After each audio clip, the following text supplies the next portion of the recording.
नमस्कार, देवभूमि के दंगल में आप सभी का स्वागत है। मैं हूं आपके साथ गरिमा वाजपेयी। आज बात करेंगे बढ़ते अपराध और चुभते सवालों की।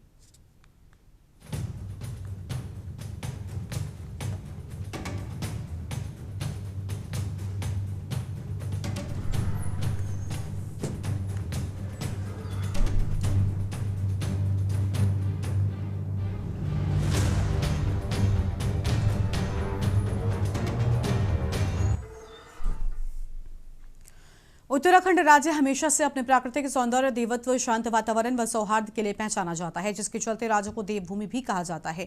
लेकिन राज्य में बढ़ते अपराधों के घटनाक्रमों से कहीं न कहीं देवभूमि कहे जाने वाले राज्य को नजर भी लगती हुई नजर आ रही है। बात केवल राजधानी देहरादून की ही करें तो 15 दिनों के अंतराल में 4 बड़ी घटनाओं को अंजाम दिया जा चुका है। जहां एक और बीते दिनों देहरादून के विकासनगर, ऋषिकेश व मच्छी बाजार में बड़ी घटनाओं के मामले अभी भी चर्चा में कम होने का नाम नहीं ले रहे, तो वहीं बुधवार की सुबह देहरादून के घंटाघर के नजदीक तिब्बती मार्केट के पास दिन दहाड़े हुई एक और घटना ने प्रदेश में डर का माहौल बना दिया है। बता दें कि बुधवार की सुबह एक व्यक्ति की अज्ञात हमलावरों के द्वारा गोली मारकर हत्या कर दी गई। पूरे क्षेत्र में सनसनी का माहौल उत्पन्न हो गया। कहीं न कहीं ये विषय गंभीर और चिंताजनक दिखाई दे रहा है, जिसको लेकर मुख्यमंत्री धामी ने आज सचिवालय में कानून व्यवस्था को दुरुस्त रखने के लिए आला अधिकारियों के साथ हाई लेवल बैठक कर सख्ती से निपटने के कड़े संदेश भी दिए हैं। शहर के वेस्ट मार्ग में दिन दहाड़े इस घटना के घटित होने के बाद विपक्ष भी सरकार की कानून व्यवस्था पर सवाल खड़े करते दिखाई दे रहा है। विपक्ष का मानना है कि पुलिस तंत्र केवल राजनीतिक हितों को साधने में लगा है, जिसके कारण प्रदेश की कानून व्यवस्था कमजोर होती जा रही है और अपराधियों के हौसले भी बुलंद होते दिख रहे हैं। जिसके बाद इन तमाम घटनाओं ने प्रदेश में दहशत के साथ साथ राजनीतिक गलियारों में भी हलचल उत्पन्न कर दी है। जहां एक और विपक्ष प्रशासन की कार्यप्रणाली पर सवाल खड़े कर रहा है, तो वहीं सत्ता पक्ष भी अपने दावे पेश करता हुआ दिखाई दे रहा है। आज इसी पर करेंगे चर्चा। खास मेहमान हमारे साथ में होंगे, ये रिपोर्ट देखिए। राजधानी देहरादून में बीते दिनों हुए घटनाक्रमों के बाद बुधवार की सुबह एक व्यक्ति की अज्ञात हमलावरों द्वारा हत्या कर देने पर विपक्ष को सरकार पर एक बार फिर सवाल खड़े करने के लिए मजबूर कर दिया है, जिसके बाद विपक्ष सरकार की कानून व्यवस्था पर हल्ला बोल रहा है।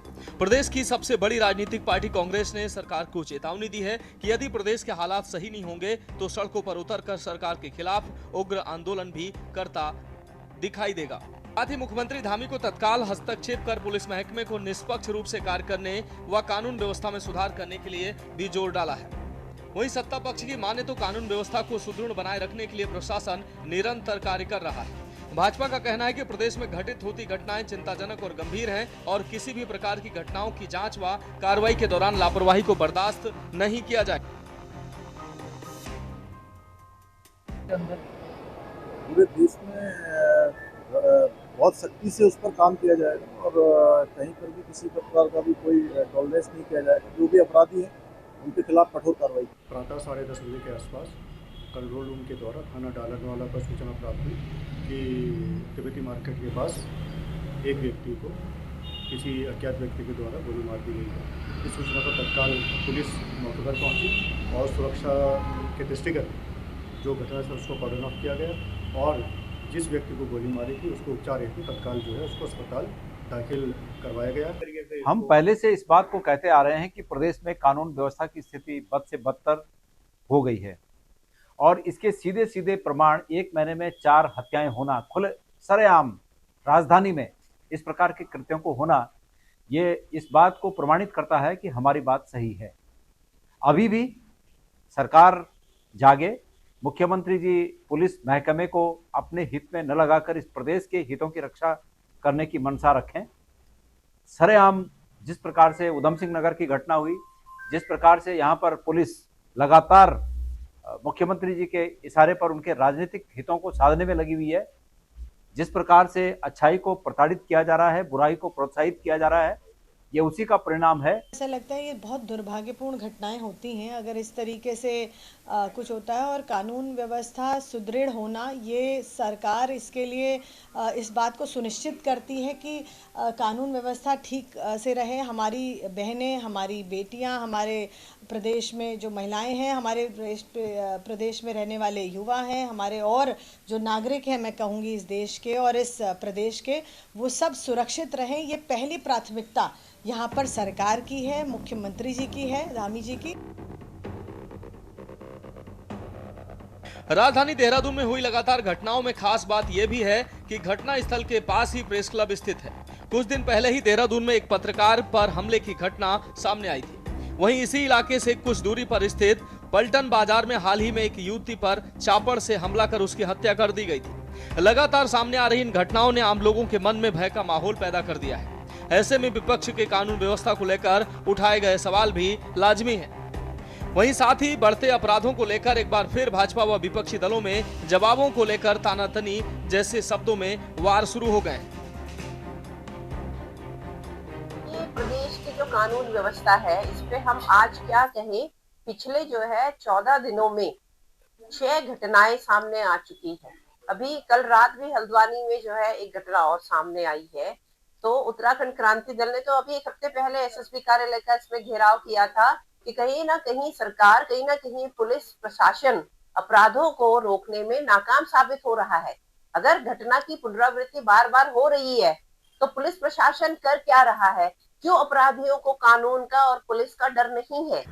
देखिए, उत्तराखंड में कानून व्यवस्था पूरी तरह से ध्वस्त है। कांग्रेस का जो ये आरोप है आज एक बार फिर साबित हो गया। सुबह सुबह जिस प्रकार से प्रेस क्लब के बाहर सड़क में खुलेआम एक नौजवान को गोलियों से छलनी कर दिया गया, गोली मार करके उसकी हत्या कर दी गई और हत्यारे फरार हो गए। उससे पहले पलटन बाजार में गुंजन की हत्या, उससे पहले ऋषिकेश के अस्पताल में युवती की हत्या, उससे पहले हरिद्वार में रविदास जयंती के अवसर पर भंडारे में दिन दहाड़े गोलीबारी और उसमें 2 लोगों की हत्या। पूरे प्रदेश के अंदर राजधानी से लेकर के गढ़वाल संभाग, कुमाऊं संभाग, सब जगह जिस प्रकार से अपराधी बेखौफ होकर के अपराध कर रहे हैं, उससे एक बार फिर साबित हुआ है कि राज्य में पुलिस का खौफ अपराधियों के दिलो दिमाग से समाप्त हो गया है। देखिए, कांग्रेस को मौका मिलना ये बड़ी बात नहीं है। बड़ी बात ये है कि अपराध पे अपराध हो रहे हैं, जो हमारे लिए चिंता का विषय है और सरकार इस बात को लेकर बहुत गंभीर है और कोई ना कोई बड़े और कड़े कदम उठाए जाने की आवश्यकता है ताकि इस प्रकार की घटनाओं की पुनरावृत्ति न हो। मैं समझता हूँ सरकार बहुत जल्दी कोई बड़ा निर्णय लेगी। मैंने अपेक्षा भी की थी, माननीय मुख्यमंत्री से मैं भी मिला था तो बहुत सारे विषय थे, उनमें ये भी एक विषय था कि किसी भी तरह से अपराधों पर नियंत्रण होना चाहिए। फिलहाल पुलिस टीमें हमलावरों की तलाश में जुटी हुई है। देर रात पुलिस ने अर्जुन शर्मा के हत्यारों को मुठभेड़ कर गिरफ्तार कर लिया और विभिन्न एंगल से जांच की जा रही है। लेकिन इस घटना ने एक बार फिर यह सवाल खड़ा कर दिया है कि आखिर देहरादून में बढ़ते अपराधों पर लगाम कब लगेगी।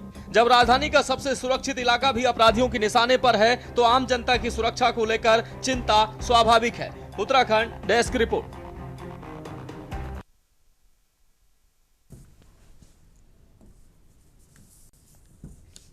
और इसी मुद्दे पर करेंगे विस्तार से चर्चा। खास मेहमानों का पैनल हमारे साथ में जुड़ रहा है, उनसे आपका परिचय कराते हैं। कमलेश रमन, प्रदेश प्रवक्ता भारतीय जनता पार्टी की ओर से हमारे साथ में। आशीष सैनी, प्रदेश प्रवक्ता कांग्रेस पार्टी की ओर से। कैप्टन राकेश ध्यानी जी हमारे साथ में है, केंद्रीय प्रवक्ता हैं यूकेडी की ओर से। पीसी थपलियाल, वरिष्ठ नेता यूएसएसएम की ओर से। और रतनमयी ढोभाल जी हमारे साथ में है, राजनीतिक विश्लेषक है। सभी मेहमानों का बहुत बहुत स्वागत है। शुरुआत कमलेश रमन जी के साथ में कर लेते हैं। कमलेश जी, देवभूमि में बढ़ते अपराधों को लेकर प्रशासन और सरकार आखिर मौन क्यों है? लगातार घटनाएं बढ़ रही हैं, पहले 5 दिनों के भीतर 3 हत्याएं और अब देहरादून में भी किस तरीके से लगातार। सोचिए, राजधानी में ये स्थिति है, बाकी जगहों पर क्या होगा?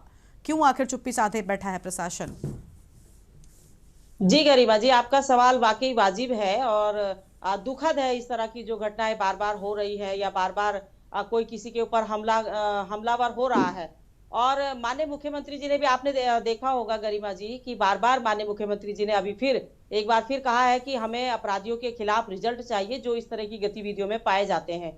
तो अब आप मुझे गरिमा जी एक बात बताइए, एक माँ का नाम उसमें सामने आ रहा है, क्या आप या मैं या हम कोई भी ये भरोसा कर सकते हैं कि क्या माँ भी क्या इस तरह की घटनाओं को अंजाम दिला सकती है? तो अब ये सोचने वाली बात है, क्योंकि सरकार और कानून अपनी तरफ से सख्ताई से उन लोगों को पकड़ने का काम करता है। ऐसा नहीं है कि वो कार्रवाई नहीं करता, कार्रवाई करता है। लेकिन अब ऐसे इतने नजदीकी रिश्ते पर भी अब आप भरोसा कैसे किया जा सकता है गरिमा जी? कैसे पता होगा कि मेरे घर में रहने वाली मेरी बेटी या मेरा बेटा कब मुझे कत्ल कर देगा? ये थोड़ी सी मानसिकता मुझे लगता है कि लोगों की बहुत ज्यादा खराब हो चुकी है।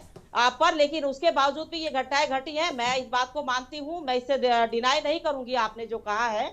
और इसमें वाकई बहुत सुधार होने की आवश्यकता है। कानून को इस पर सख्ताई से, कड़ाई से पालन करना चाहिए। और कानून इस वक्त लगा भी है, क्योंकि आपने देखा होगा कल डीजीपी हमारे डीआईजी बकायदा खुद उसी स्पॉट स्थल पर थे और उन्होंने वहां पर जो पुलिस वाले जो आसपास का जो हमारा क्षेत्र लगता है उन सबको तलब भी किया है और उनसे वार्ता भी करिए कि इस तरह की जो घटनाएं हो रही है आप ऐसे लोगों को चिन्हित करें जिनके ऊपर आपको लगता है या कोई शिकायत अगर कर रहा है आपके पास तो आपको उस पर कार्रवाई करनी चाहिए, आपको रोकना नहीं चाहिए, आपको उसमें हीला हवाली नहीं करनी चाहिए कि आप बाद में आना कल आना। तो ये काम नहीं है। जब पता है कि इस तरह की घटनाएं अब लोगों की मानसिकता को हम कुछ नहीं कह सकते, लेकिन हम अपनी तरफ से लोगों को क्या प्रोटेक्शन दे सकते हैं, हम लोगों को क्या प्रोटेक्ट कर सकते हैं, ये हमारे कानून का काम है। तो मुझे लगता है कि ऐसी घटनाएं दोबारा ना हो, ये हम आशा कर सकते हैं। और माननीय मुख्यमंत्री जी ने भी तमाम जितने हमारे बड़े अधिकारी हैं इस प्रशासन से, उन सबको बुला करके कहा है कि इस तरह की जो ये घटनाएं हो रही हैं तो आप इनको चिन्हित करने का काम करें। क्योंकि राजधानी में अगर इस तरीके से वाकई ये सही बात है कि अगर राजधानी में होगा तो जाहिर सी बात है कि थोड़ी दहशत और लोगों को लगता भी है कि हाँ इस तरह की घटनाएं कैसे हो रही है। लेकिन मुझे लगता है कि रिश्ते भी बहुत तार तार हो रहे हैं, किसी भी रिश्ते पर कहीं पर भरोसा नहीं किया जा सकता। कैसे एक पुलिस वाले को ये पता होगा कि माँ ने ही ये साजिश रची है, कैसे पता होगा कि उसके परिवार के लोग ही अपने बेटे के खिलाफ जो इस तरह की साजिश रच रहे हैं और उसको मरवाने का काम कर रहे हैं।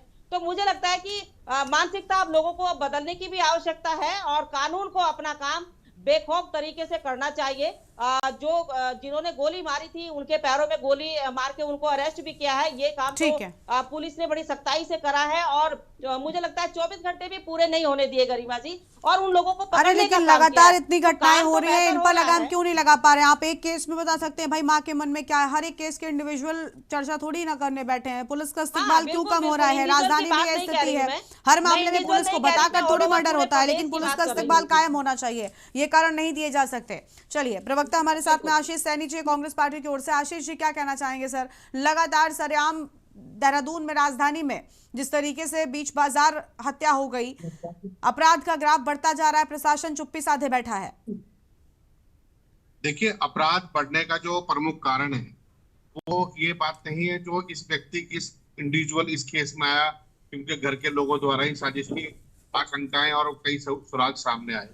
बात यह है कि जिस वक्त राज्य का कोई भी व्यक्ति या दूसरे राज्य का कोई व्यक्ति जो उत्तराखंड में मौजूद है उसके दिमाग में जब ये आता है कि मैं अपराध करूं, उस वक्त उसको डर होना चाहिए कि उत्तराखंड में एक सरकार है जिसके मुख्यमंत्री हैं पुष्कर सिंह धामी जी, और धाकड़ धामी जी का डर उनके मन में होना चाहिए, पुलिस का डर उनके मन में होना चाहिए।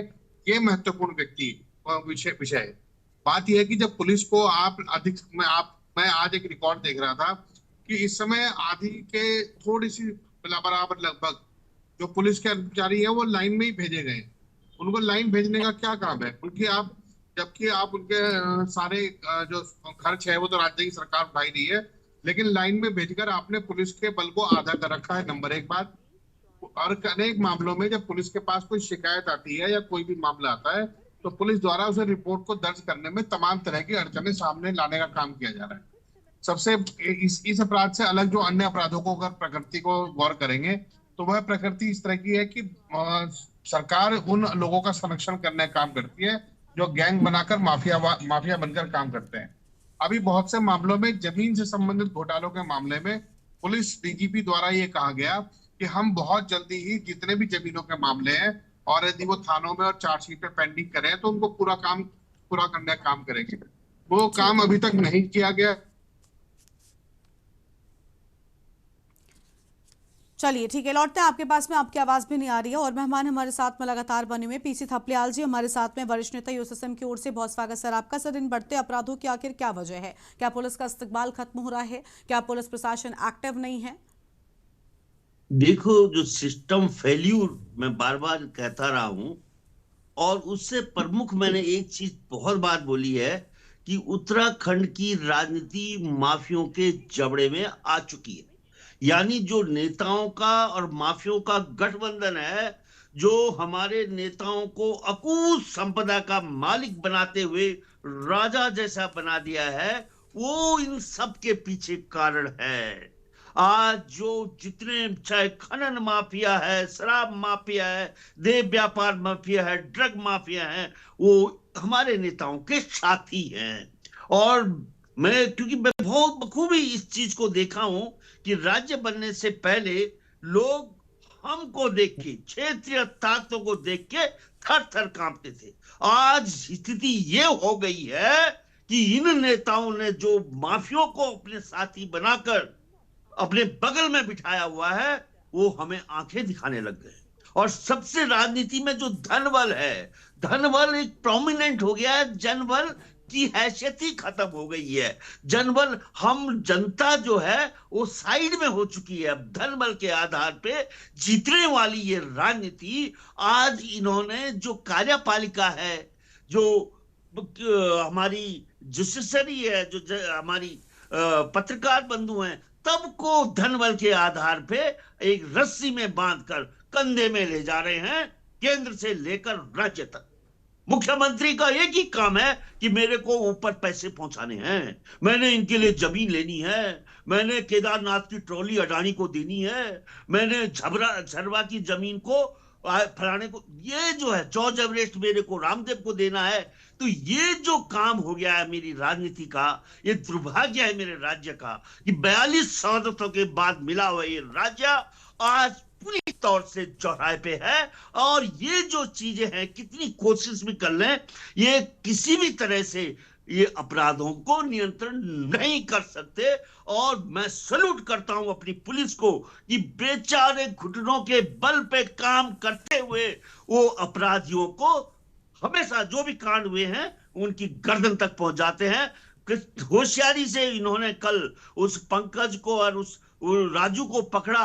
आई सैल्यूट माय पुलिस। लेकिन जो ये नेता हैं, ये राक्षसी रूप धारण करके हमारे सिर पे बैठकर जो ये दंगा कर रहे हैं, इन धंधाबाजों से कैसे निजात पाएंगे, इसके लिए तमाम क्षेत्रीय दल अभी जनता के बीच में जाकर अपने ताकत, अपने परिश्रम के बल पे उनको समझाना चाहती है। हमारे कैप्टन साहब आज यहाँ हैं, कल द्वारा हाट में कितना उन्होंने हैट्रिक करके पूर्व सैनिकों को एकजुट करते हुए वे किस तरह से इन माफियों के खिलाफ लड़ रहे हैं। हमने देखा कि जब इन्होंने एक पूर्व मंत्री के घर में 12 बजे बोलकर वहां पे तलवार लहराते हुए निहंगों को बिठा दिया था, ऐसी राजनीति है। आज कोटद्वार में देखिए आप, क्या इनके लोग क्या धमकी दे रहे हैं और बोल रहे हैं हमें दीपक तेरा ये स्थिति में आप ये सोचते हो, ये बढ़ावा दे रहे हैं।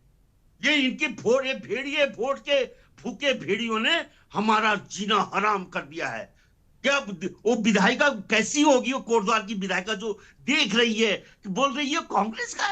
ठीक है, यानी जनप्रतिनिधि भी नहीं बोल रहे। ठीक है, लगातार बढ़ते अपराधों को लेकर जनप्रतिनिधि भी आवाज नहीं उठा रहे हैं। ठीक है, लौटते हैं सर आपके पास। ठीक है, कैप्टन राकेश धानी जी हमारे साथ में, बहुत स्वागत सर आपका।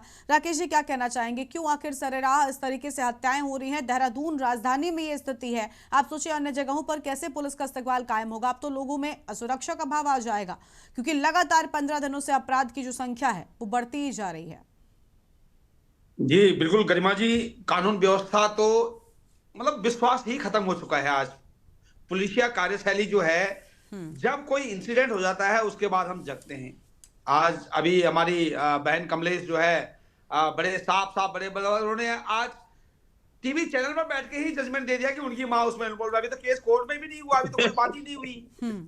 पुलिस ने केवल आवाज उठाई कि ऐसा ऐसा केस है, तो उन्होंने जजमेंट दे दिया कि परिवार। मैंने जजमेंट नहीं दिया। नहीं परिवार ही सुन लीजिए, सुन लीजिए। बोला मैं भारतीय जनता पार्टी की प्रवक्ता से 2-3 सवाल पूछना चाहता हूं कि आप ये बताइए कि आपकी जो पुलिसिया कार्यशैली है कहां तत्पर नजर आई?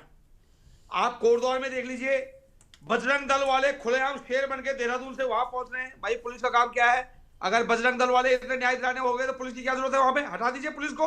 क्यों हमारे टैक्स का पैसा बर्बाद कर रहे हैं? और अगर उस लड़के ने जो दीपक कुमार था, उसने मोहम्मद दीपक अपने आप को बताया एक बाबा को बचाने के लिए, तो आपने उस पर मुकदमा कर दिया। भाई ऐसे तो लोगों में अविश्वास का भावना आ जाएगी। मैं किसी के बचाव में कैसे जाऊंगा? अगर कहीं पे कोई इंसिडेंट हो रहा है तो मेरी तो हिम्मत नहीं होगी, क्योंकि कल तुम मेरे पे मुकदमा ठोक दोगे। और उसके अलावा दूसरा मुकदमा मैं बताता हूं आपको, अभी हरिद्वार में जो शूट आउट केस हुआ था, उस केस में जिस आदमी ने अपने बचाव में गोली जमीन में मारी और जिसको तहसीलदार ने बुलाया कि आप आइए, दूसरी पार्टी जो डंडा लिए खड़ी है और जब वो आया तो उसके ऊपर गन्नों से मार काट हुआ, उसने अपने बचाव में एक गोली जो है जमीन में मार दी, आपने उसके ऊपर मुकदमा कर दिया। एक आदमी जो है मातृ सदन का जो ब्रह्मचारी है, सुदाऊ महाराज जी वहां पे ब्रह्मचारी है, वो गाड़ी में बैठ के वीडियो बना रहे थे, आपने बीएनएस की 109 की धारा में उनको बुक कर लिया। भाई वो तो वीडियो बना रहे थे, साक्ष्य। राकेश जी एक उल्लेख और कर लीजिए कि जो चौहान जो व्यक्ति जिसने सेल्फ डिफेंस में गोली चलाई, उसके 14 साल के बच्चे को पुलिस गाड़ी में उठाकर ले गई। बिल्कुल लेके गई, पेरेंट्स के सामने उठाकर ले गई है। दूसरा मैं देखता हूं, आपकी अगर पुलिस व्यवस्था सही होती तो प्रणब चैंपियन जो आपके पूर्व विधायक थे, उनका बेटा जो है खुलेआम जो है प्रमुख सचिव के बेटे को धमकाता है। ठीक है, क्या एक्शन आपकी पुलिस ने उस पर लिया है? तो बहुत सारे कश्मीरी बच्चे जो शॉल बेचने वाले थे, खुलेआम उनकी मार पिटाई हो गई। अरे आपकी पुलिस अगर वहां पे होती, अगर आपकी पुलिस एक्शन सही होती तो ये क्यों होता? दूसरी बात, कोई भी आदमी आज एफआईआर करने जाता है, पहले तो पुलिस की नानुकुर वहां हो जाती है, पुलिस एफआईआर दर्ज करने को राजी नहीं होती है। ठीक है। और अगर बोल दो कि भाई मुझे रिसीप्ट दे दो, मेरी कंप्लेंट ये मेरी तहरीर है, इसकी रिसीप्ट दे दो मुझे, वो देने को आप राजी नहीं होते हैं। तो पुलिस कार्यशैली इतनी खत्म हो चुकी है। ठीक है, डोभाल जी को सुन लेते हैं, फिर कमलेश जी के पास एक बार फिर से जाएंगे। 30 सेकंड दीजिएगा, 30 सेकंड केवल। माननीय मुख्यमंत्री अगर इतने संवेदनशील मामले में भी अपनी जिम्मेदारी नहीं ले रहे हैं तो इससे ज्यादा असंवेदनशील मुख्यमंत्री प्रदेश में हो नहीं सकता है। इनको रिजाइन करना चाहिए अपने सीट से, और प्रदेश में इस समय तुरंत जो है राष्ट्रपति शासन की जरूरत है, क्योंकि मुख्यमंत्री जी के पास ही गृह मंत्रालय है, वित्त मंत्रालय, सब। ठीक है, चलिए लौटते हैं। ठीक है, आपकी बात आ गई है। डोभाल जी हमारे साथ में लगातार बने हुए राजनीतिक विश्लेषक हैं, बहुत स्वागत सर आपका। सर, राजनीति के चलते चलिए ठीक है, इस्तीफा मांगना तो ठीक है, लेकिन असल में स्थिति सुधरेगी कैसे? क्या वजह है कि आखिर लगातार इतना अपराध जो है वो देवभूमि में बढ़ता जा रहा है? देखिए, सब लोगों ने बात रखी है और सब चिंतित हैं इसको लेकर। कानून आप भी आपने पहले जो अपनी प्रस्तुति की है वो चिंताजनक है, और मैं ये समझता हूँ कि हमारा जो कल्चर है, जो संस्कृति है उत्तराखंड की, वो इस प्रकार नहीं थी। और ये देखते हुए हमें बहुत दुख भी होता है कि हम कहाँ से चले थे और कहाँ हम पहुंच गए, कहाँ हमको जाना था, वो रास्ता हमने भटक गए हैं उससे। ये हो रहा है राजनीति का अपराधीकरण, उसका तुष्टीकरण, और वो सीधा शासन तंत्र तक उसको बैठा देना।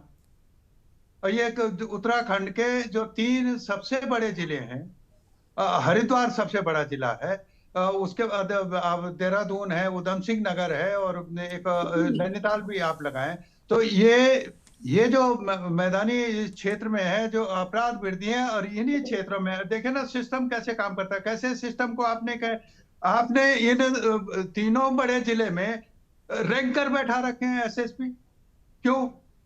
बिल्कुल। और जो डायरेक्ट पोस्ट वाले जो आईपीएस करके आए उनको बाबू आपने बना के रखा हुआ है। Exactly, yes. वही कौन इसके लिए जिम्मेदार है?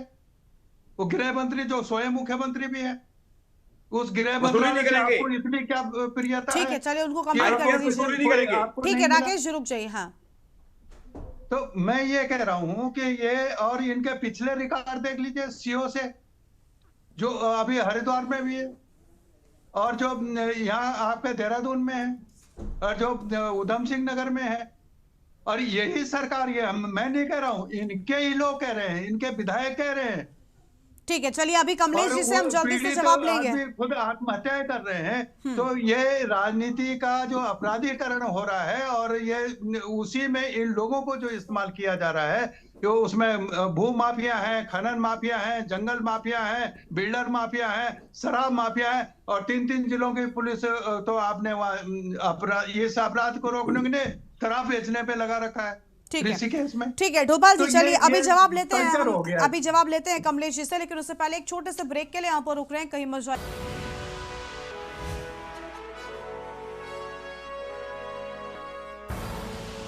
आपका सारथी। ब्रेक के बाद देवभूमि के दंगल में आप सभी का स्वागत है। खास मेहमान हमारे साथ में लगातार चर्चा में बने हुए हैं। वापस अपनी चर्चा की शुरुआत कर लेते हैं। आशीष सैनी जी हमारे साथ में हैं, प्रदेश प्रवक्ता कांग्रेस पार्टी की ओर से। आशीष जी, क्या कहना चाहेंगे, क्या वजह, अभी बाकी प्रवक्ताओं ने कहा कि जो जनप्रतिनिधि हैं वो भी शांत बैठे हैं, क्यों आखिर इतना सब होने के बावजूद अब तक कोई रिएक्शन नहीं सामने आया, कोई बड़ा आदेश नहीं दिया गया, लगातार घटनाएं बढ़ती जा रही हैं?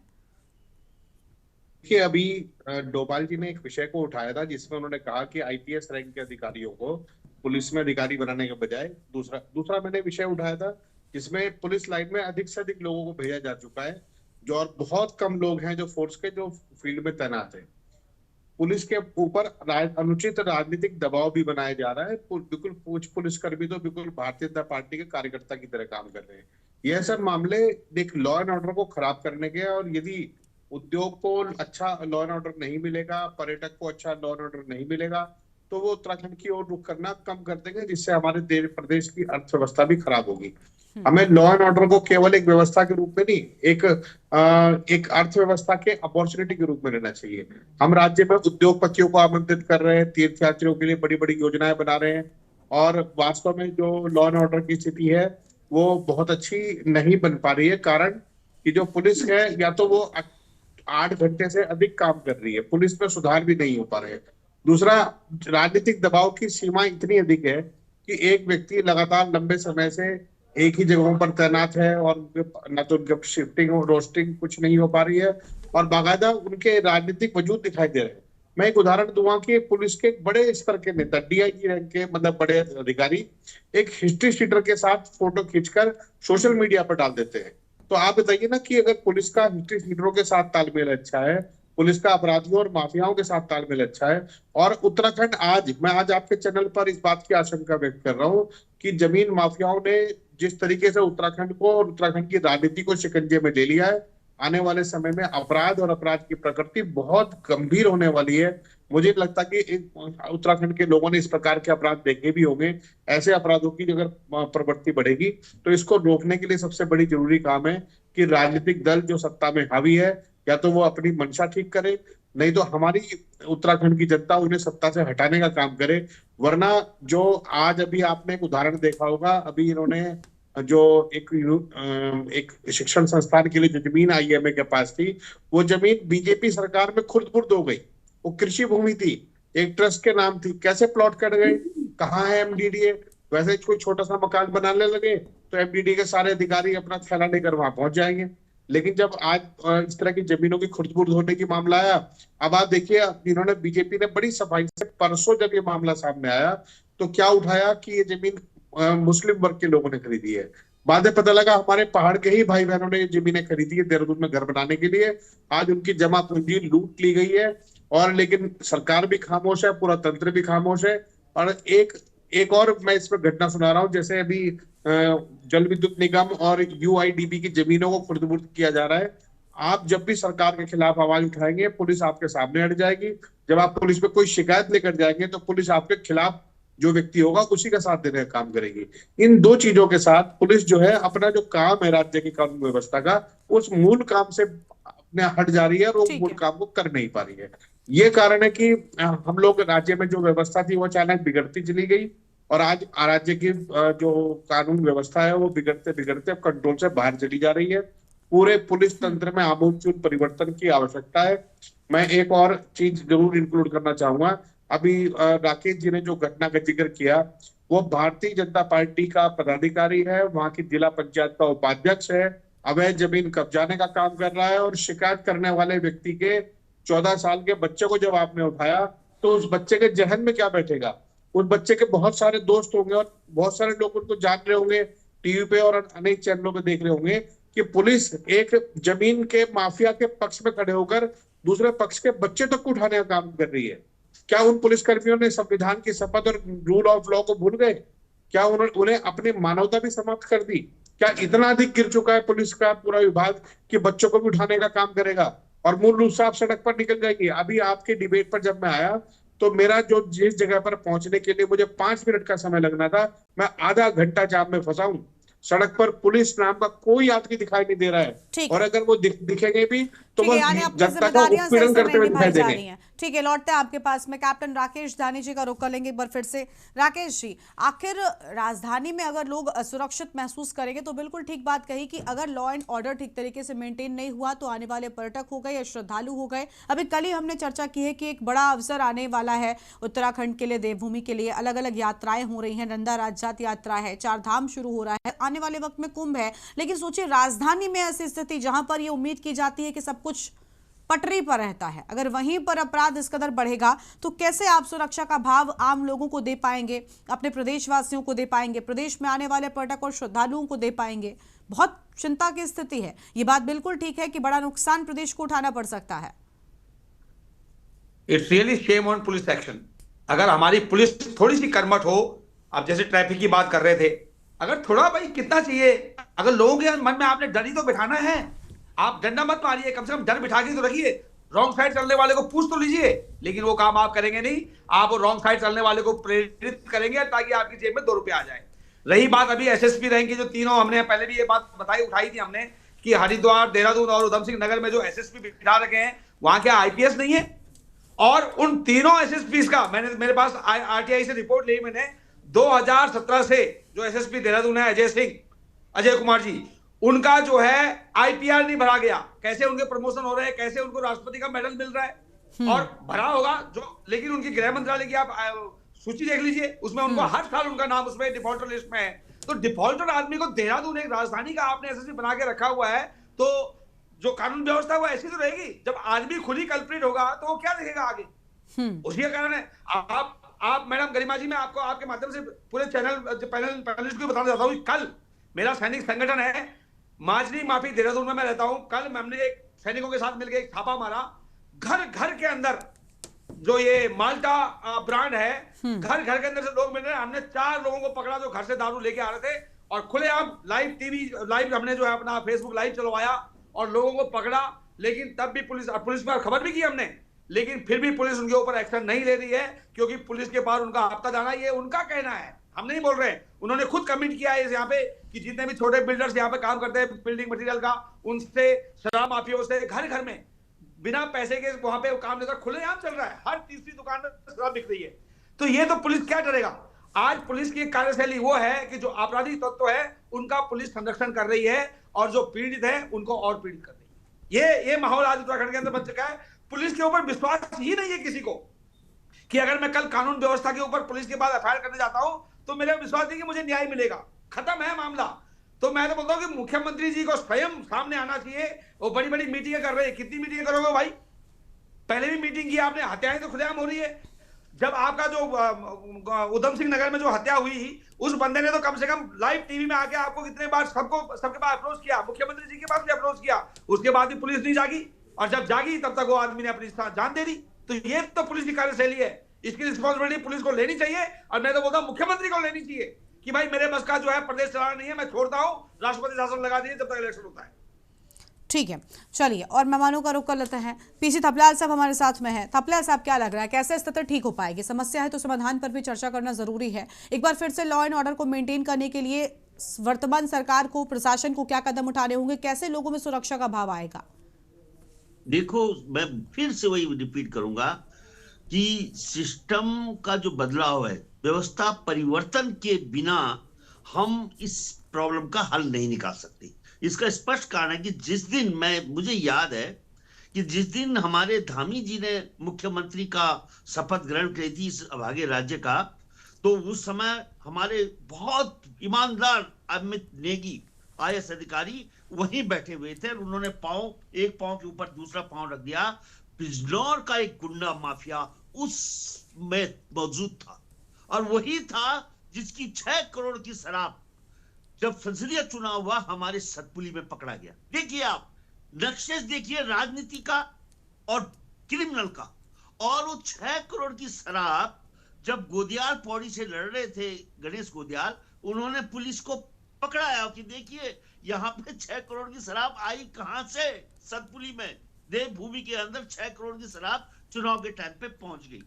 अब वही इन्वॉल्वमेंट था जो व्यक्ति मुख्यमंत्री का साथी उस समय बन गया था जब वो शपथ ले रहा था। अभी दूसरा, जब हम पूरा उत्तराखंड के लोग अंकिता को न्याय दो, अंकिता को न्याय दो।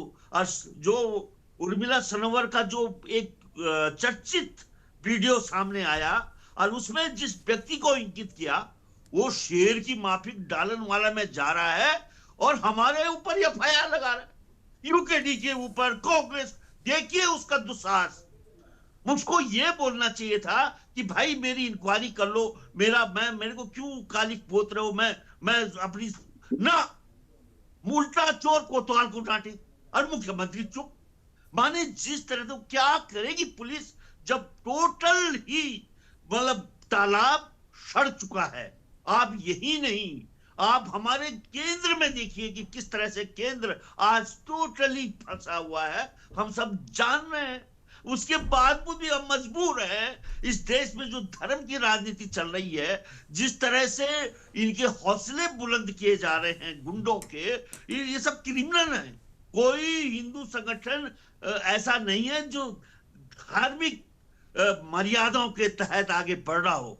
ये तो ऐसे क्रिमिनल का गैंग बने हुए हैं जो धमकी देकर उस धर्म का चादर ओढ़कर हमारे यहाँ लूट मचाने के लिए आए हैं। हमने देखा कि यहाँ के जितने बड़े माफिया थे हमारे टाइम पे, मैं नाम नहीं बताना चाह, यही सुद्धोवाला जेल में थे, इन्होंने छोड़ दिया उनको।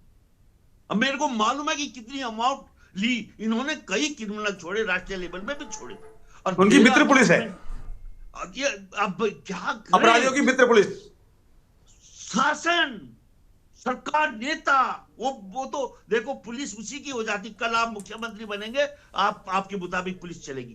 कार्यपालिका को निर्देशित करने वाले जो लोग हैं वो खुद क्रिमिनल हैं, राइट फ्रॉम नेशनल टू राज्य। इसीलिए तो उन्होंने कोई अच्छा चेहरा नहीं बनाया मुख्यमंत्री, ऐसा चेहरा बनाया कि जो टोटल क्रिमिनलाइजेशन कर रहा है, जो कभी बोल रहा है थूक जिहाद, लव जिहाद और यूसीसी धर्म के आधार पे पूरी जनता को, देवतुल्य जनता को दिग्भ्रमित कर रहा है और उसके काले करतूत हम देख रहे हैं। चलिए ठीक है तबला साहब, लौटते आपके पास। इसलिए लड़ पा रहे हैं, इसमें तो कांग्रेस भी उनसे लड़ते हुए फेर नजर आ रही है। ठीक है लौटते हैं। डोभाल साहब का एक बार फिर से रुक कर लेते हैं। डोभाल साहब, एक तरफ मुख्यमंत्री धामी लगातार कहते हैं कि प्रदेश में कानून व्यवस्था जो है उसको लचर नहीं होने दिया जाएगा, अलग अलग कदम उठाए जाते हैं, लेकिन दूसरी ओर ऐसे सरकार की गलती माने या स्थानीय स्तर पर प्रशासन सही तरीके से अलर्ट नहीं है, शायद यही वजह है कि घटनाओं में लगातार वृद्धि हो रही है। पुलिस प्रशासन की नाकामी माने। देखिए गरिमा, प्रशासन अलर्ट नहीं है तो ये गलती किसकी है? ये गलती तो जो लोग सरकार में है, राजनीतिक सत्ता जिनके पास है, तो उनके अनदेखी है ना। इसके लिए तो जिम्मेदार सीधे सीधे वो है कि उनके अधीनस्थ जो प्रशासन है वो लापरवाही कर रहा है। और ये सब, और मैं ये समझता हूँ कि लापरवाहियां भी जानबूझकर ही हो रही हैं कि जब आपका गठजोड़ आपराधिक प्रवृत्ति के लोगों से, जो आप ऐसे ही समाज को बना रहे हैं और उसके लीडर भी मुख्यमंत्री बन रहे हों जगह जगह। मैं तो हैरान था इस बात को, जो कोटद्वार में मुख्यमंत्री खुद कह रहे हैं कि दीपक को मोहम्मद बनने की क्या जरूरत थी। ये जब लीड आप कर रहे हैं और वहां पर हमने देखा जिस दिन घटनाक्रम है, मुख्यमंत्री के रहते हुए उसी जगह पर ये हुआ और मुख्यमंत्री जाने तक पुलिस ने उन जो अपराधी हैं जिन्होंने वहां हंगामा किया उनको रोक के रखा, मुख्यमंत्री गए और फिर उनको आगे आगे भेज दिया, लीड किया पुलिस ने उसको। और उसके बाद आज तक कुछ नहीं हुआ। तो लोग हौसला तो आप बढ़ा रहे हैं अपराध के लिए। आपने उनके खिलाफ कोई कार्रवाई नहीं की, आपने मुकदमा उसके खिलाफ किया जो एक की मदद कर रहा था। तो ये चीजें, और इसलिए मैं कह रहा हूं कि जो निचले स्तर पर जो पुलिस प्रशासन के अधिकारी हैं या कुछ कोई डर भय नहीं, वो उनको मालूम है कि कोई ना कोई नेता हमारी मदद कर लेगा, हम जो चाहे वो कर ले, और वो कर रहे हैं और वो मदद की भी जा रही है कि किसके खिलाफ कार्रवाई हो रही है आप। और ये कि ये जो टेंडेंसी है ये अपराधी है पुलिस, आप हाफ एनकाउंटर कर रहे हैं। ये क्या होता है?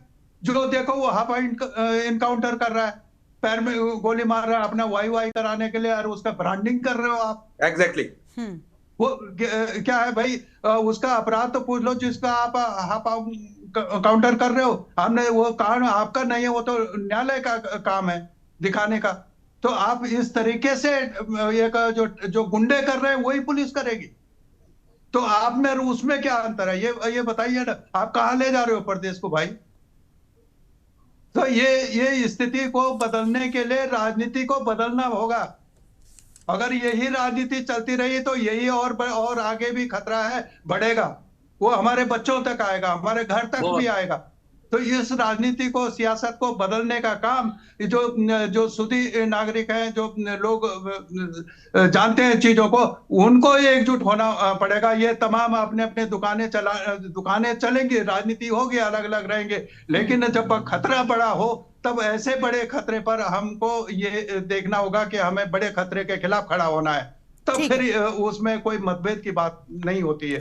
ठीक है। उसमें भी अगर आप चुनाव करेंगे तो मैं समझता हूं कि हम और गर्त में जाएंगे।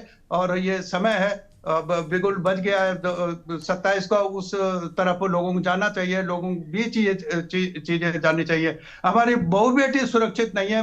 मैं पहाड़ में तो हम ऐसे रहे हैं, मैं तो एक सेकंड आप ले रहा हूं कि हमारे जो महिलाएं हैं वो रात भी गहने पहन कर सब कुछ जाती थी जंगलों में। जानवर से हमको डर लगता था, बाघ से डर लगता था।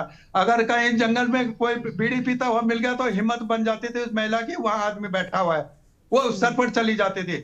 आज आदमी से डर लग रहा है और बाघ से लोग नहीं डर रहे हैं। ये क्या है? फिलहाल तो स्थिति ऐसी थी प्रदेश में कि बाघ से भी डरना पड़ रहा था और इंसान से भी डरना पड़ रहा था। ठीक है, तो अप्रैल साहब इस चीज पर काफी एग्रेसिव उसमें बोल भी चुके हैं। चलिए ठीक है, लौटते हैं आशीष जी। लेकिन देखिए, क्या सख्त एक्शन ना होना भी अपने आप में एक बड़ी वजह है? क्योंकि अगर सख्त एक्शन हो रहा होता, नजीर पेश हो रही होती, तो शायद ऐसे अपराध नहीं बढ़ रहे होते। आप सोचिए ना, देहरादून में तिब्बती मार्केट के पास जो घटना हुई, ये अपने आप में सवाल खड़े करिए कि कोई इतनी हिमाकत कैसे कर सकता है। देखिए, जितने भी घटनाएं अभी पिछले 1 महीने में 2 महीने में हुई है, वो बड़ी दुस्साहस वाली घटनाएं हैं। और उन सब घटनाओं के पीछे कहीं ना कहीं या तो पुलिस की लापरवाही या पुलिस की संलिप्तता सामने आई।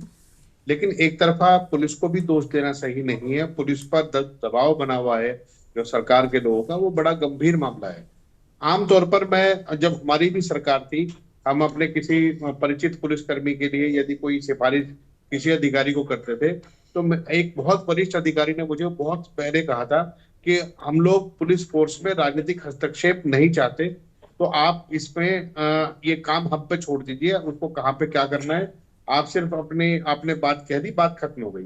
तो वो मेरे रिलेटिव थे, तो उन्होंने मुझे समझाई ये बात कि राजनीतिक हस्तक्षेप पुलिस में नहीं होना चाहिए। आज वो उस बात को कम से कम 15 साल हो चुके हैं। मैंने कभी भी किसी पुलिस अधिकारी से, किसी पुलिस कर्मचारी की पोस्टिंग, तैनाती या किसी और मामले को लेकर कभी नहीं कहा, क्योंकि मैंने ये माना कि हाँ, अगर पुलिस निष्पक्ष होगी तो मेरी भी सुरक्षा करेगी। जो लोग सरकार में हैं उनके घर की भी सुरक्षा जरूरी है। अब आपने एक उदाहरण अभी राकेश जी ने दिया था, जहां भाजपा के एक पूर्व विधायक के पुत्र ने एक प्रमुख सचिव के लड़के को रास्ते में गाड़ी लेकर रोक लिया। आज तक मुझे बताएं कि उसमें क्या कार्रवाई हुई? तो जवाब है कि नहीं है। मैं आपको एक और उदाहरण देता हूं पुलिस की, और क्योंकि डोभाल जी इस बात को समझ सकते हैं, वो हरिद्वार के एक विधायक और पूर्व विधायक हैं खानपुर से, उमेश कुमार भी और ये भी।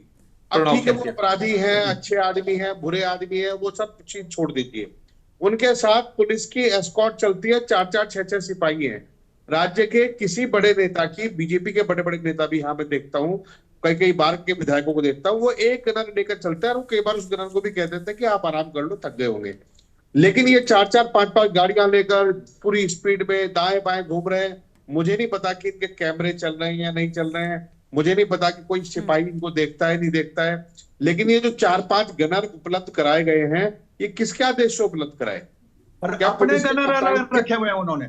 सरकारी भी है और अपने भी है। और पुलिस के कप्तान की दलाली करने का इनाम मिला हुआ है। और अभी डोभाल जी ने जो मार्क किया, इन्होंने 4-5 तो पुलिस के लोग रखे, 4-5 कुछ आर्मी जैसी वर्दी पहनाकर अपने प्राइवेट आदमी के साथ रखते हैं, और सड़कों पर जिस प्रकार की धौल मचाते हुए वो घूम रहे हैं। मुझे आश्चर्य है कि आप, अगर मैं बिना हेलमेट के भी थोड़ा सा दूर चले जाऊं तो कहीं कोई ना कोई मुझे रोकेगा जरूर, लेकिन इनको रोकने वाला कोई नहीं है। ये एक सैंपल है। मैं पूरी इस उदाहरण के रूप में देखेंगे। कहते हैं हंडिया में से एक चावल निकालो तो उसकी हालत से पता लग जाएगा। लॉ एंड ऑर्डर की धज्जियां ये सरकार में बैठे हुए लोग उड़ा रहे हैं। मैं एक घटना का साक्षी हूं जिसमें एक व्यक्ति को जबरदस्ती गबन किया किसी और ने और उसको मार डाला। और मैं उस घटना का जिक्र नहीं करूंगा, लेकिन मैं साक्षी हूं कि कप्तान स्तर के अधिकारी ने मुझसे कहा कि इसमें समझौता कर लो, हम इसमें कुछ नहीं करेंगे, ऊपर से दबाव है। मैं ऐसे सैकड़ों केस गिना सकता हूं। जिस दिन हमारी सरकार होगी, मैं थपलियाल जी के सामने कह रहा हूं, जिस दिन हमारी सरकार होगी एक एक केस की जांच होगी। हाँ। इस सरकार में इतने चोर, इतने माफिया और खून के छींटे इनके कपड़ों पर इतने लगे हुए हैं कि ये सरकार वास्तव में सरकार से हम जवाब लेते हैं, लेकिन अभी सरकार की प्रवक्ता आज थोड़ी देरी के लिए ही हमारे साथ में जुड़ी थी, इसलिए उनसे बातचीत नहीं हो पा रही है। सरकार के प्रवक्ताओं की गरिमा जी, अगर आप देखेंगे ध्यान से, टीपी के प्रवक्ताओं का एक फिक्स डिजाइन है। जैसे ही कोई दूसरा व्यक्ति उनके खिलाफ बोलता है, वो तुरंत बीच में डिबेट को तो जजमेंट सुना के चले गए हो। तो दूसरा आज वो पहले से बता कर आई थी, मैं बता दूं वो कम अगर समय के यहाँ लिए आई होती थी। भी तो लगातार बोलती रहती है और कंटिन्यूअस बोलती, किसी को बोले ना देती। और उनको लगता है वो उसको रील बना के डालती फिर अपने सोशल मीडिया पे। अब ये तो मत ही बोलिए आप लोग भी, आप भी हमारे साथ रेगुलर बैठते हैं, हम जानते हैं। चलिए ठीक है, कैप्टन राकेश ध्यानी जी का रुख कर लेते हैं। राकेश जी, आखिर क्यों फेल हो रहा है पुलिस तंत्र? क्या सारे मामलों में हम ये मान लें कि कोई ऊपरी दबाव है? ऐसा तो नहीं हो सकता। सबसे बड़ी बात राजनीति एक तरफ, लेकिन क्या लॉ एंड ऑर्डर मेंटेन सबके लिए है वो? क्योंकि जब ऐसा कोई मामला होता है, अपराध बढ़ता है, तो ऐसा नहीं है कि वो किसी एक दल या किसी एक शख्स पर ही असर करेगा। ऐसा तो नहीं है। सबके लिए खतरा है, सबके लिए डर है, सबके लिए भय का माहौल है। तो उस लिहाज से भी चर्चा बहुत जरूरी हो जाती है कि हर मामले में राजनीतिक इंटरफेरेंस हम नहीं मान सकते, संभव नहीं है। तो उस पर रोक क्यों नहीं लग रही है? गरिमा जी, इसमें जो है इच्छा शक्ति की कमी है सरकार की। पुलिस का तो जैसे हमारे थपलियाल जी ने बताया और डोभाल जी ने बताया कि उनकी मजबूरी होती है सरकार के जो निर्देश हो गए उनको फॉलो करने का। मैं भी सेना में यूनिफॉर्म पहना हुआ था, तो मेरे बॉस का जो ऑर्डर आएगा वो मुझे फॉलो करना होता था। तो वो आप मजबूरी समझ सकते हैं पुलिस की। बट इट डजंट, इसका मतलब ये कभी नहीं होता है कि आपका अभी केशव थलवाल वाला जो प्रकरण था कि वहां पे जिस तरह से वो पुलिस के पीछे अपना माइक लेके आजकल चल रहा है, आजकल पत्रकारिता करता है, बोलता है ये चोर है, इसने मेरे सिर में पेशाब की थी। पुलिस की प्रतिष्ठा नहीं गिर रही है क्या? पुलिस वाले को जो वहां पे रौतेला थे उनको उनका फर्ज नहीं बनता है कि तूने मुझे ऐसा कैसे बोल दिया, चलो मेरा नार्को टेस्ट करवा, और तू पुलिस पे जो है झूठे आरोप लगा रहा। लेकिन पुलिस ने ऐसा काम किया है, इसलिए पुलिस उसके माइक से भागती है। केशव थलवाल क्या है, एक नॉर्मल पब्लिक है। अगर पुलिस ढंग की होती और पुलिस के अंदर कर्तव्य निष्ठा होती और इच्छा शक्ति होती कि मैं सही काम कर रहा हूं, तो उसी समय थलवाल को अंदर डाल दी। लेकिन नहीं, आपने वो काम किए हैं जो वो कसम खा के जल, गंगा जल को हाथ में लेके कसम खा के बोल रहा है, और आपके जो रौतेला जी है उनकी हिम्मत नहीं होती उनको कुछ बोलने की। तो ये पुलिस की कार्यशैली पर थूक मारता है वो कि मतलब ऐसे गंदे शब्द मुझे यूज नहीं करना चाहिए कि आज पुलिस ने वर्दी के ऊपर जो है कलंक लगा रखा है, और हम भी ऐसी पुलिस को पुलिस मानने को तैयार नहीं है उत्तराखंड के अंदर। मुख्यमंत्री जी को इसका संज्ञान लेना चाहिए, मैं बोलता हूं। और ऐसे जो जिनका कैरेक्टर अच्छा नहीं है, जिनकी कार्यशैली अच्छी नहीं है, ऐसे पुलिस वालों को सीधा निष्कासित करना चाहिए, सस्पेंड करने से नहीं होता है। लेकिन मुख्यमंत्री जी को ऐसे ही पुलिस वाले चाहिए जो उनकी तिजोरी भरते रहे, वसूली गैंग रहे। आईपीएस को आप कभी लगाएंगे नहीं, जहां कमाई का धंधा है वहां आप अपने प्रमोटी लोगों को बिठाएंगे, क्योंकि आपको तो पैसा चाहिए, सरकार जाए बाहर में। अगर आप थोड़ा स्ट्रिक्ट होते तो आज हम ये डिबेट होती ही नहीं यहाँ पे। अगर हमारे मुख्यमंत्री जी के पास गृह मंत्रालय है, अगर वो सही निर्देश देते अपने सुरक्षा तंत्र को, तो शायद ये डिबेट में हम बैठते नहीं, किसी और चीज में, विकास में डिबेट में बैठते हैं हम। लेकिन दुर्भाग्य है हमारा आज। ठीक है डोभाल जी, जल्दी से आखिरी रिएक्शन आपका। सर, चीजें कैसे बेहतर होंगी? मेरा ये मानना सबसे पहले इस पर सबसे ज्यादा जरूरी है इस पर बात करना। क्यों आखिर राजनीतिक दबाव भी मान लें तो कुछ मामलों में चलिए हम मान लेते हैं कि भाई कुछ मामलों में मान लेते हैं कि एक्शन सही नहीं लिया जा रहा है, सही लोगों पर नहीं लिया जा रहा। हर एक मामले में इतनी ढिलाई बरतना कैसे ठीक हो सकता है? गरिमा, देखो ये जो 3-4 बड़े जिले हैं इनमें ओवरहालिंग की जरूरत है, और वो तो गृह मंत्री भी मुख्यमंत्री हैं, उन्हीं को ये करना है। अब जब लोगों का भरोसे की बात होती है ना, कि उसको आदमी को भरोसा होना चाहिए कि मेरे जिले में पुलिस है, वहां चौराहे। हम लोग सामान्य तो ये होता है कि बैंक से 5 लाख रुपए निकाले हाथ में लेके चल देते हैं, इसलिए चलते हैं कि मुझे मालूम है कि आगे चौराहे पे मेरी पुलिस खड़ी है, इसलिए तो निकल पाते हैं। अगर हमें वो पुलिस ही हमको लूट लेगी तो फिर कैसे होगा? ये भरोसा कायम करने की जरूरत है, और ये राजनीति में भी भरोसा होना चाहिए और ये शासन तंत्र में भी भरोसा होना चाहिए। जो हमारी पुलिस है, अगर उसमें कहीं गिरावट आई है तो उसके लिए जिम्मेदारी ये राजनीति तो है ना, वो उसको आप दूसरे कामों में आप इस्तेमाल कर रहे हो। और ये इसी शहर में वो शराब की बात आ रही है। हमारे यहाँ तो कुछ लोगों ने प्रयास किया, नागरिकों ने, हर की पौड़ी क्षेत्र में शराब वगैरह बेचने वालों को पकड़ने का, उन्हीं के खिलाफ मुकदमे हुए हैं जिनको सम्मानित होना चाहिए था। तो अगर पुलिस को आपने यहाँ तक पहुंचा दिया है अपनी सियासत के लिए कि वो आपके कार्यकर्ता हैं, वो तो शराब बेचेंगे ही, तो फिर कैसे होगा? इसलिए ये जो शासन में, पुलिस में जो विश्वास की कमी हो गई है, उसको बहाल करना है। तो मुख्यमंत्री को एक्टिवली, अगर वो चाहते हैं कि ये बदले तो ये सिस्टम को, इसको बदलना होगा उनको। इन हाकिमों को, जो नए जो आईपीएस वगैरह हैं, तो थोड़ा वो नए लड़के हैं, उनको आप लगाए ताकि लोग थोड़ा भय भी तो होना चाहिए, कानून का भय भी होना चाहिए कि हम ये अपराध कर रहे हैं तो कानून भी उसमें होगा।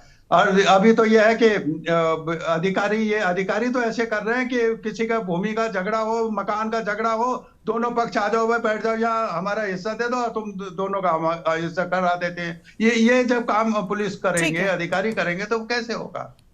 बिल्कुल, देखिए पुलिस अधिकारियों को अपना काम ठीक तरीके से करना होगा, लेकिन साथ ही साथ अगर स्थानीय जनप्रतिनिधि भी चाहें तो कहीं ना कहीं पुलिस पर एक दबाव बनाकर सारे मामलों में सख्त से सख्त एक्शन की मांग कर सकते हैं। और जनता के लिए सुरक्षा का भाव बहुत जरूरी है और इसके लिए पुलिस प्रशासन ही सबसे सख्त कदम उठा सकती है। शुक्रिया आप सभी मेहमानों का हमारे साथ चर्चा में आने के लिए और अहम जानकारी के लिए। तो देवभूमि में दहशत नजर आ रही है क्योंकि लगातार राजधानी देहरादून में ही अपराधों की संख्या बढ़ती जा रही है। आए दिन सरेराह, बीच बाजार लोगों की हत्या हो रही है, जो अपने आप में बड़ा सवाल उठाती है कि आखिर लॉ एंड ऑर्डर इतनी तेजी के साथ ध्वस्त कैसे हो सकता है।